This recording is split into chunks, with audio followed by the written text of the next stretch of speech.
Hi, I am Yogesh Pandey. I have total 12 years of teaching experience of both ICSE and CBSE, and I have done MSc and B.Ed also. And presently, I am pursuing postgraduate diploma in school leadership and management. So let us study more about refraction of light.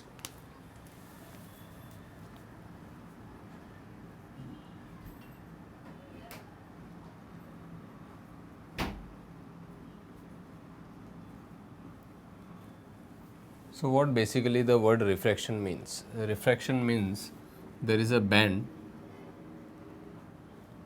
in path of light. So, what it means? It means bend in path of light. That is the meaning of refraction. So, suppose the light rays are falling, okay, and they are going from the air medium to the water medium. So, there will be a bending in the rays of light. So, let us understand that by one example. Suppose I take a glass slab.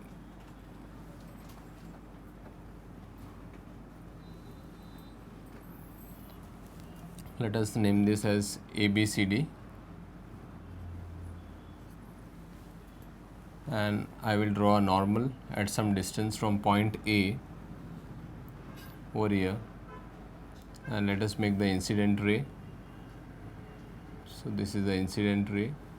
Let us name this as ray PQ, and let us name the normal as NN dash. Now, the ray is in the air medium, and that is rarer medium, and glass slab is a denser medium.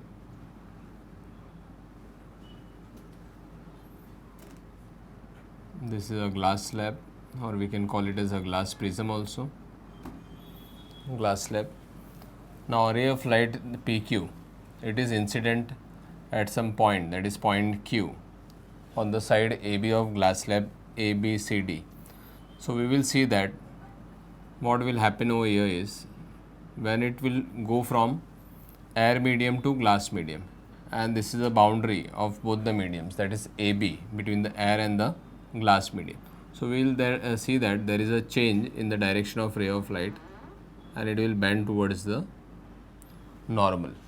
Okay, so this is the continuation of the ray of light, that is PQ, incident ray, and here we can again draw the normal at this particular point, and this particular point also we can label it. So, first let us draw the normal at this point, and here we can write mm dash,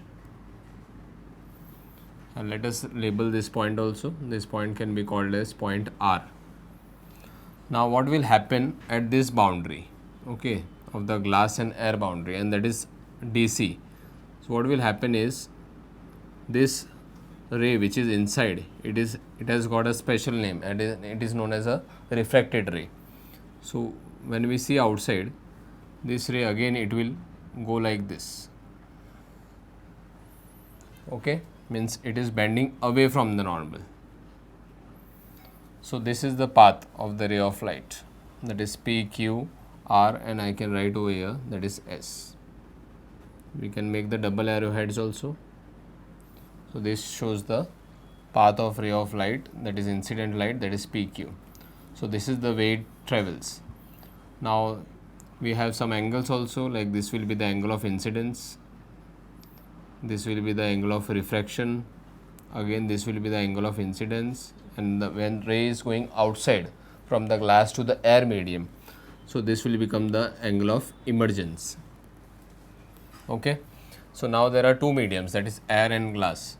So, we can say, as I have mentioned, that refraction is bend in the path of light.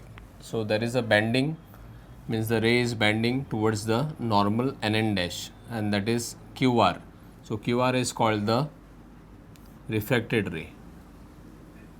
It is known as a refracted ray. Now, what about PQ? PQ is known as incident light or incident ray, and RS is known as the emergent ray,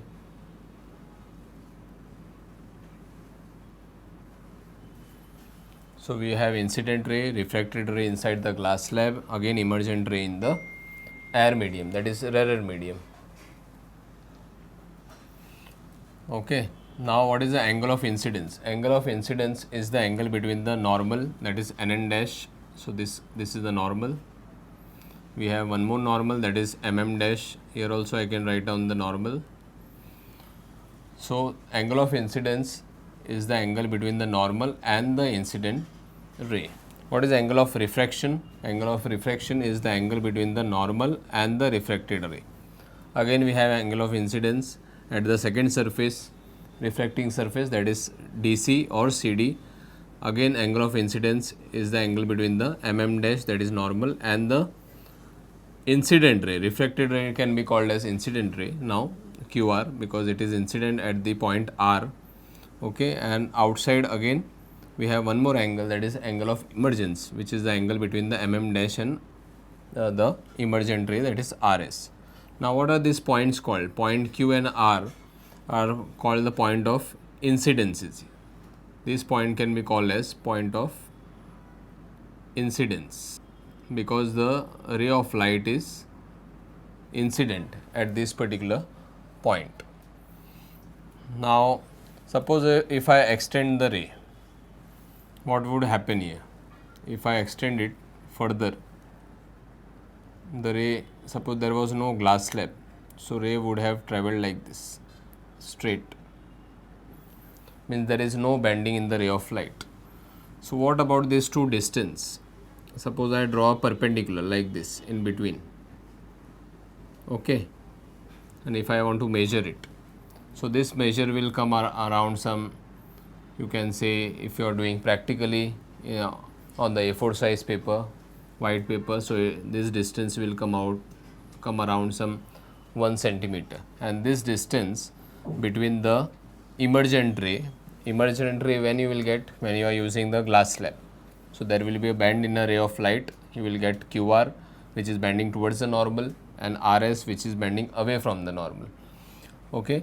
Now if we are not using the glass slab, and again you keep the ray over here at this same position PQ at the same angle of incidence, okay, and we are not using the glass slab, so the ray will pass undeviated, it will pass in a straight line, because we know that light rays travels in straight lines, and that time, so we can draw the dotted line showing that the straight line, but the distance between the straight line path and the emergent ray, it is known as lateral displacement.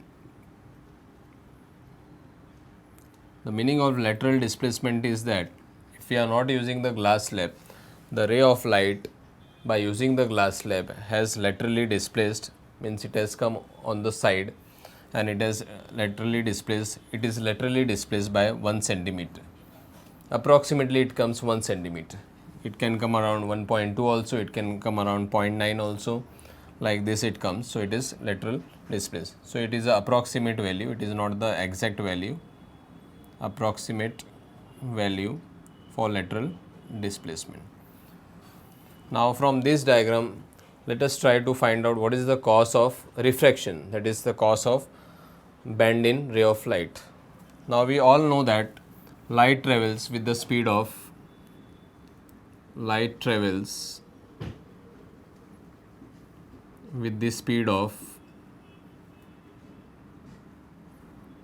into 10 raised to power 8 meter per second.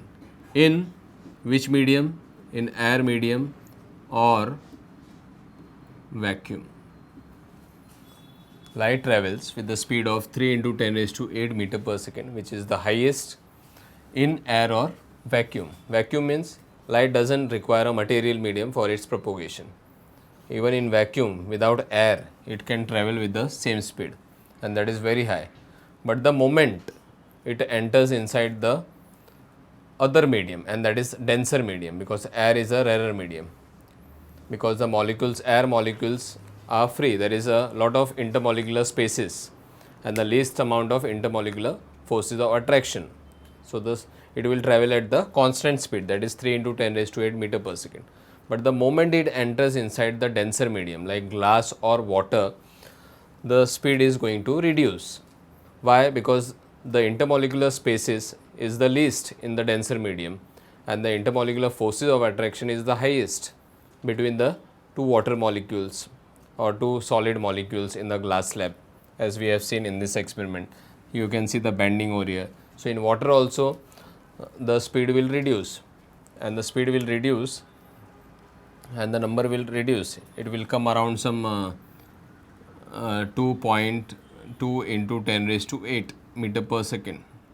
Even in glass also approximately it will come around this much.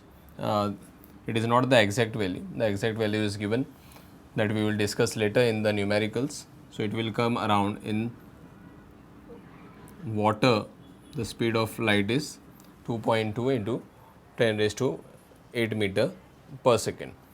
In glass also the speed will reduce. Why it will reduce? Because as I told you, it is the concept of intermolecular spaces and intermolecular forces of attraction.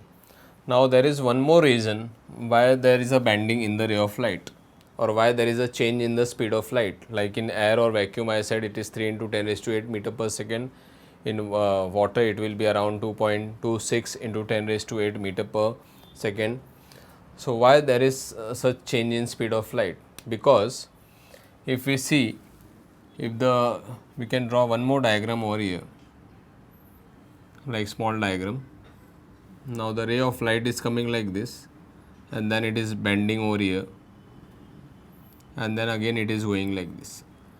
So, this is actually the beam of light which is coming over like this here, and it is going out away from the normal. So, if I want to draw so many ray of lights it will be.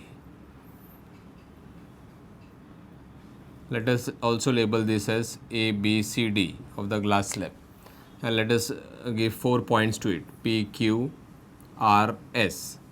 Now, at point P the ray will enter first, okay, and at point S it will come out later. So, that is why there is a change in the speed. So, here there will be the change in one side, there will be a difference in the speed at point P and point Q. So, point P it will enter first, so speed it will be a little fast, and point Q it will enter later. So, it will take time at point Q. At point S, now since it is entering at point P first, so it will emerge out at point S faster.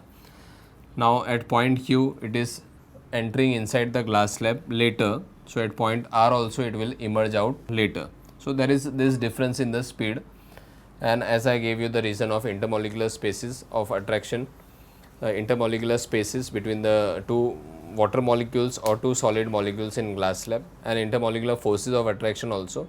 So, these three are the reasons for the bending in the ray of light, that is refraction in the ray of light, and why there is a change in the speed of light, okay, as we have seen this. So, now let us study about the lateral displacement part also. What is lateral displacement? As I said, the ray of light, when we are using the glass slab, it is laterally displaced by 1 centimeter. So, now let us study about some factors which are affecting lateral displacement. Now, there are 3 factors which affect lateral displacement. So, the first factor is angle of incidence. The second factor is thickness of material. Now, material used here is glass slab, thickness of glass slab, and third is refractive index of the medium, refractive index of medium. Now, how lateral these 3 factors are affecting? If angle of incidence is more, lateral displacement is going to be more. So, I can write over here, if angle of incidence is higher or if it is more, lateral displacement is also more. Again, if thickness of the glass slab is higher, so this will imply that lateral displacement is also high. Means if we use the more width of the glass slab, if we use the thickness is more, so again the value of the lateral displacement will be high. It will not be 1 centimeter, it will be more than 1 centimeter, 1.5, 2 centimeter, 2.5. So it also depends on the thickness of the material which way. And the third is refractive index of the medium. If the refractive index of glass is more, so again we will get the lateral displacement as more. So if this is also higher refractive index of the glass medium, then also lateral displacement is higher.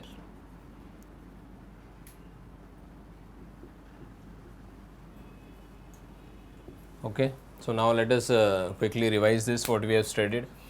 Now refraction means bend in the path of the light. So we have used the glass slab, that is a glass prism, we can call it A, B, C, D.